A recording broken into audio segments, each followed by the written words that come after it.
बहुत दिनों पहले एक राजा था जो नए नए कपड़ों का इतना शौकीन था कि वह अपने राज्य की आमदनी अपने शौक को पूरा करने में ही लुटा देता था। उसकी कामना हर समय यह रहती थी कि लोग उसके कपड़ों को देखते ही रहें। उसे न सेना को मजबूत बनाने की फिक्र थी, न ही खेल तमाशे में वह कोई रस लेता था, न घूमने फिरने को ही उसका मन करता था। हाँ, अपने नए कपड़ों को दिखाने के लिए वह चाहे 10 कोस चला जाता। दिन और रात के हर घंटे के लिए उसके पास अलग पोशाक थी। जिस तरह किसी राज्य में राजा के बारे में पूछने पर उत्तर मिलता है कि वह अपने मंत्रियों की बैठक में है, उसी तरह यदि कोई इस राजा के बारे में पूछता कि वह कहाँ है, तो उत्तर मिलता कि वह पोशाक बदलने वाले कमरे में है। जिस शहर में राजा की राजधानी थी वह भरा पूरा था और वहां रात दिन आने जाने वालों की चहल पहल रहती थी। कोई ही दिन ऐसा गुजरता होगा जिस दिन बाहर से आने वाले लोग सैकड़ों की तादाद में राजधानी के बाजारों में दिखाई न पड़ते हों। इन्हीं में एक दिन दो ठग भी आए। उन्होंने लोगों को बताया कि वे बुनकर हैं और ऐसा बढ़िया कपड़ा बुनना जानते हैं कि सारे संसार में दिया लेकर ढूंढने पर भी नहीं मिल सकता। यहां तक कि कोई उसकी कल्पना तक नहीं कर सकता। न केवल उस कपड़े का रंग और डिजाइन ही सुंदर होगा, बल्कि उसमें यह भी विशेषता होगी कि जो आदमी अपने पद के योग्य नहीं होगा या हद दर्जे का बेवकूफ होगा, उसे वे वस्त्र दिखाई तक नहीं देंगे। राजा ने मन ही मन सोचा, इस तरह के वस्त्र तो अनमोल होंगे। यदि मैं ऐसे कपड़े पहन लूं, तो मुझे पलक मारते उन लोगों का पता मिल जाएगा जो अपने अपने पदों के योग्य नहीं हैं। तब मैं अपनी प्रजा में से होशियार लोगों को भी चुन पाऊंगा। इनसे अपने लिए कपड़े बनवाता हूं। और उसने उन ठगों को कपड़ा बनाने के लिए फौरन ढेर सारा रुपया दिया और कहा कि वे फौरन काम शुरू कर दें। ठगों ने एक करघा लगाया और ऐसे दिखाने लगे जैसे कपड़ा बुन रहे हों, पर करघा खाली था। उन्होंने राजा से बढ़िया रेशम और सोने के तार मांगे थे, पर उन्हें इस्तेमाल करने की जगह अपने झोलों में छिपा लिया। देर रात तक वे खाली करघे के सामने बैठकर ऐसा जाहिर करते थे जैसे कपड़ा बुन रहे हों। राजा ने सोचा, देखूं तो सही कि वे कैसे काम कर रहे हैं। पर यह सोचकर भी उसका दिल अजीब ढंग से धड़कने लगा कि जो बेवकूफ और अपने पद के लिए लायक नहीं है, वह उस कपड़े को देख भी नहीं पाएगा। उसे यह चिंता नहीं थी कि उसके अपने साथ ऐसा होगा। फिर भी उसने सोचा कि पहली बार यह देखने के लिए कि वे कैसा काम कर रहे हैं, किसी और को भेजना चाहिए। पूरे शहर में सबने कपड़े के जादुई गुण के बारे में सुना था। सभी यह जानने को बेचैन थे कि उनका पड़ोसी कितना बेवकूफ और बेकार है। राजा ने सोचा, मैं अपने वफादार प्रधानमंत्री को भेजता हूं। वह देखकर आएगा कि जुलाहों का काम कैसा चल रहा है। वह होशियार और अपने काम में लायक आदमी है। अगर कोई जांच कर सकता है तो यह वही होगा। प्रधानमंत्री अच्छे स्वभाव वाला बूढ़ा आदमी था। जब वह उस कमरे में पहुंचा जहां जुलाहे काम कर रहे थे, तो उसने देखा कि करघा खाली था। उसने अपनी आंखें बंद कीं, फिर खोलीं और सोचने लगा, हे भगवान मुझे बचाओ, मुझे तो एक भी चीज दिखाई नहीं दे रही। फिर भी वह कुछ बोला नहीं। ठगों ने उसे करघे के पास बुलाया, जिससे वह उनके बनाए कपड़े का रंग और डिजाइन देख सके। खाली करघे की तरफ इशारा करके उसे देखने को कहा। बेचारा प्रधानमंत्री मंत्री करघे के एकदम निकट आकर आंखें फाड़ फाड़ कर देखने लगा, मगर उसे फिर भी कुछ दिखाई नहीं दिया। दिखाई तो तब देता जब वहां कुछ होता। उसने मन में सोचा कि क्या ऐसा भी संभव हो सकता है कि मैं मूर्ख हूं। मुझे तो इस बात का गुमान तक भी नहीं था। मगर खैर, अब तो यह बात किसी पर प्रकट नहीं होनी चाहिए। और भला क्या ऐसा भी हो सकता है कि मैं अपने पद के योग्य न हूं? ओह, ये बताने से तो कतई काम नहीं चलेगा कि मुझे कपड़ा दिखाई नहीं देता। अरे, आपने हमारे काम के बारे में अभी तक भी कुछ नहीं बताया। दोनों ठगों में से एक बोला। ओह, यह कपड़ा तो बहुत सुंदर है, बहुत लुभावना है, बूढ़े मंत्री ने कहा। फिर और भी निकट से अपने चश्मे को संभालते हुए उसने कहा, डिजाइन भी सुंदर है और रंग का तो कहना ही क्या। अब मैं राजा साहब को कपड़े का राय रत्ती हाल बता सकता हूं। बहुत शानदार कपड़ा है। हमें यह जानकर बहुत प्रसन्नता हुई। दोनों बुनकर बोले। फिर उन्होंने कपड़े के डिजाइन और रंग की बारीकियां मंत्री को समझाने का प्रयत्न किया। मंत्री सब ध्यान देकर सुनता रहा, जिससे राजा साहब के सामने कपड़े की सुंदरता बयान करते समय वह सारी बातें बता सके और उन्हीं शब्दों का प्रयोग कर सके जिनके द्वारा दोनों ठग कपड़े की बारीकियां समझा रहे थे। उसने ऐसा ही किया भी। अब दोनों ठगों ने और अधिक रेशम, सोने के तारों और धन की फरमाइश की तुरंत सब चीजें उन्हें दी गईं। उन्होंने सब चीजों का भी निवाला बनाया और आराम के साथ फिर अपने निरर्थक धंधे में जुट गए। वही खटाखट खट्टाखट और हवा की बुनाई जारी रही। एक दिन राजा ने एक दूसरे कुशल मंत्री को यह देखने के लिए भेजा कि बुनकरों का काम कैसा चल रहा है।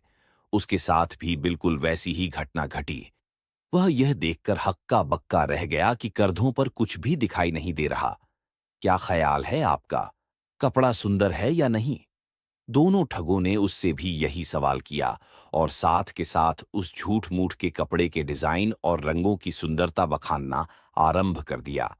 मैं मूर्ख तो नहीं हूं, उस मंत्री ने सोचा, न ही मैं अपने पद के लिए अयोग्य हूं। हाँ, यह हो सकता है कि राजा साहब ने जिस काम के लिए मुझे अब भेजा है, मैं उसी के अयोग्य हूं। है तो यह बड़ी अजीब बात, पर पता इसका किसी को नहीं चलना चाहिए, इसलिए उसने भी कपड़े की तारीफ और उसके रंगों तथा डिजाइन को खूब सराहा। फिर राजा के पास जाकर बोला, कपड़ा वास्तव में बहुत ही प्यारा है और आज तक किसी ने ऐसा कपड़ा नहीं देखा होगा। शहर में जिसके मुंह से सुनो कपड़े की तारीफ हो रही है। अब तो राजा ने उसे स्वयं भी देखना चाहा। बाद में तो सामने आएगा ही, मगर करघे पर बुना जाता देखने में और ही बात थी। इसीलिए राजा ने बहुत से सभासदों को अपने साथ लिया और कपड़ा देखने के लिए चल दिया। उन सभासदों में वे ईमानदार और बुद्धिमान मंत्री भी थे जो पहले कपड़ा देखने गए थे। जब राजा दोनों ठगों के पास पहुंचा तो उसने देखा कि दोनों के दोनों पसीने पसीने हो रहे हैं और तेजी के साथ मशीन की तरह अपना काम कर रहे हैं। हालांकि उनके पास एक भी सूत का रेशा नहीं था। कितना शानदार कपड़ा है, दोनों मंत्रियों ने कहा। महाराज, तनिक और निकट चलकर देखिए और इस कपड़े के डिजाइन और रंगों को सराहिए। उन्होंने खाली करघों की ओर इशारा किया। वे समझते थे कि चाहे उन्हें कपड़ा दिखाई न दे रहा हो, मगर औरों को तो जरूर दिखाई दे ही रहा होगा। यह क्या? राजा सोचने लगा। वाह, यहां तो कुछ दिखाई ही नहीं दे रहा है। वह तो बड़ी गड़बड़ की बात हुई। क्या यह हो सकता है कि मैं बेवकूफ हूं या राजा होने की योग्यता मुझ में न हो? यह तो मेरे लिए बड़ी खराब बात होगी और सारे राज्य में मेरी बदनामी हो जाएगी। इसीलिए उसने प्रकट में कहा, हाँ, सचमुच कपड़ा बहुत सुंदर है। मैं इसे बहुत पसंद करता हूं। और वह खाली करघों की ओर देख देख कर इस तरह मुस्कुराने लगा, मानो डिजाइन की परख करने के बाद वह उस पर मोहित हो गया हो। यह तो वह किसी भी तरह स्वीकार करने को तत्पर नहीं था कि उसे कुछ भी दिखाई नहीं दे रहा है। लोगों ने वाह वाह की झड़ी लगा दी। जितने मुंह हो उतनी बातें, कपड़ा सुंदर है, बढ़िया है, शानदार है, रोबीला है, ऐसा है, वैसा है। और सभी प्रसन्न हो रहे थे, मानो उन्होंने कपड़े को अपनी आंखों देखा है। राजा ने तुरंत उन्हें राजकीय बुनकर के पदक प्रदान किए और आज्ञा दी कि उन पदकों को वे अपने अपने कोठों के कांजों में लगा लें। राजा के सभासदों ने उसे सलाह दी कि उन मूल्यवान कपड़ों को आने वाले महासम्मेलन के दिन पहना जाए। राजा ने उनकी बात मान ली। जिस दिन महासम्मेलन का जुलूस निकलना था, उससे पहली रात को दोनों ठग जागकर काम करते रहे और 20 हंडे उन दोनों ने जलवाए रखे। हर आदमी देख सकता था कि वे दोनों राजा के नए कपड़े तैयार करने में जमीन आसमान एक कर रहे हैं। उन लोगों ने ऐसा दिखाया मानो कपड़ा करघों पर से उतर गया है। अब उन्होंने बड़ी बड़ी तेज कैंचियां लीं और बड़े कायदे से हवा में ही चलाया। फिर बिना धागे की सुइयां लेकर ऐसा दिखावा किया मानो कपड़े सिए जा रहे हैं। अंत में जुलूस के समय से थोड़ी ही देर पहले वे हाथ पैर झाड़कर निबट गए, मानो बड़ा भारी किला फतह कर डाला हो। उन्होंने संदेशवाहक से कहा, देख नहीं रहे हो कपड़े तैयार हो गए हैं, राजा साहब को सूचना दो। संदेशवाहक तुरंत जाकर राजा को खबर दे आया, महाराज, बहुत बढ़िया कपड़े सिलकर तैयार हो गए हैं। मैंने अपनी आंखों से देखे हैं। राजा अपने साथियों को लेकर स्वयं तैयार कपड़ों को देखने के लिए आया। ठगों ने अपने एक एक हाथ फैलाकर इस तरह दिखाए मानो बड़े कीमती कपड़े पहन रखे हों। एक बोला, देखिए महाराज, इस प्रकार के कपड़े सारी दुनिया में देखने को नहीं मिलेंगे। ये देखिए, गले की काट बिल्कुल नए तर्ज की है और आस्तीन के घुमाव पर झोल की छाया तक नहीं है, और कमर तो मानो स्वयं राजा की कमर का मुकाबला कर रही है। हुजूर, इन कपड़ों को पहनकर न केवल आप अपने राज्य के राजा दिखाई देंगे, बल्कि फैशन के राजा भी कहलाएंगे। इन कपड़ों की बारीकी को देखिए। इसकी वजह से इनमें वजन भी मकड़ी के जाले से अधिक नहीं है। जो उन्हें पहनता है उसे यही मालूम नहीं होता कि वह कुछ पहने हुए भी है, लेकिन इसी में तो इन कपड़ों की खूबसूरती छिपी हुई है। जी हां, यह बात 100% सही है। सारे सभासद बोल उठे, मगर वास्तव में उन्होंने देखा कुछ नहीं था, क्योंकि था ही कुछ नहीं जिसे वे देखते। अगर महाराज अपने कपड़े उतार डालें, तो हम यहीं शीशे के सामने महाराज को ये नए शानदार वस्त्र पहना दें। ठगों ने कहा। राजा ने अपने सारे कपड़े उतार डाले। ठगों ने एक के बाद एक राजकीय वस्त्र राजा को पहनाने का दिखावा किया, और राजा भी जैसे जैसे वे कहते गए वैसे वैसे हरकत करता गया। यही नहीं, लोगों को यह दिखाने के लिए कि वह अपने नए वस्त्रों को कितने ढंग से पहन रहा है, शीशे के सामने खड़े राजा साहब कभी झुकते, कभी सीधे होकर कॉलर झटकाते मालूम होते। सभी लोग चिल्ला उठे, वाह वाह, कितने नफीस कपड़े हैं, कमाल है, ऐसा नमूना आज तक नहीं देखा था। रंग तो इंद्रधनुष को मात करते हैं, डिजाइन आज तक ऐसा नहीं निकला था। बहुत शानदार राजसी पोशाक है। मुख्य चौबदार ने कहा। महाराज, आपका छत्र आपको ले जाने के लिए बाहर प्रतीक्षा कर रहा है। ठीक है, हम तैयार हैं, राजा ने कहा। क्यों, फिट हो गए ना? और वह कॉलर ठीक करता हुआ शीशे में अपने को अकड़कर देखने लगा, मानो उन नए वस्त्रों में अपने झंझाव को स्वयं भी जांच रहा हो। राजा के लंबे लटकते चलने वाले चोगे को उठाने वाले दासों ने नीचे झुककर ऐसा दिखावा किया, मानो सचमुच पोशाक को कायदे से उठाकर चल रहे हों।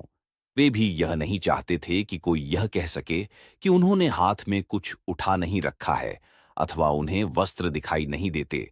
इस प्रकार शानदार छत्र के नीचे छंबर डुलवाता हुआ राजा जुलूस के आगे आगे चला। सड़क के दोनों ओर खड़े तथा खिड़कियों पर लदे स्त्रियों और पुरुषों ने गला फाड़ फाड़ कर राजा के कपड़ों की प्रशंसा की। क्या सुंदर और फिट पोशाक है, क्या शानदार फैशन है, संसार का कोई वस्त्र इनका मुकाबला नहीं कर सकता। कितना सुंदर चोगा लटकता जा रहा है। वास्तव में कोई भी यह नहीं चाहता था कि वह जो काम कर रहा है उसके अयोग्य ठहरा दिया जाए अथवा मूर्ख मान लिया जाए। इसलिए राजा ने आज तक जितनी पोशाकें पहनी थीं, उनमें से यह पोशाक सबसे अधिक सफल सिद्ध हुई। यह दूसरी बात है कि पोशाक वास्तव में थी ही नहीं। अंत में एक छोटे से बच्चे ने चिल्लाकर कहा, देखो तो, राजा नंगा है। लो, सुनो तो इस अबोध बालक की बात। बच्चे का पिता घबरा कर बोला, परंतु बात ने जड़ पकड़ ली और लोग एक दूसरे के कान में खुसर फुसर करने लगे। सच ही राजा नंगा है। अंत में सब लोग चिल्ला पड़े, राजा ने कोई कपड़ा नहीं पहन रखा है, सब वहम है। राजा बड़े चक्कर में पड़ा, क्योंकि मन ही मन वह समझ रहा था कि वे लोग सही कह रहे हैं। मगर उसने सोचा कि जब इसे शुरू ही कर दिया गया है, तो अंत करके छोड़ना चाहिए, नहीं तो बड़ी हेठी होगी। जुलूस आगे बढ़ता चला गया और दास लोग उस पोशाक को थामे लिए चलते रहे, जो थी ही नहीं।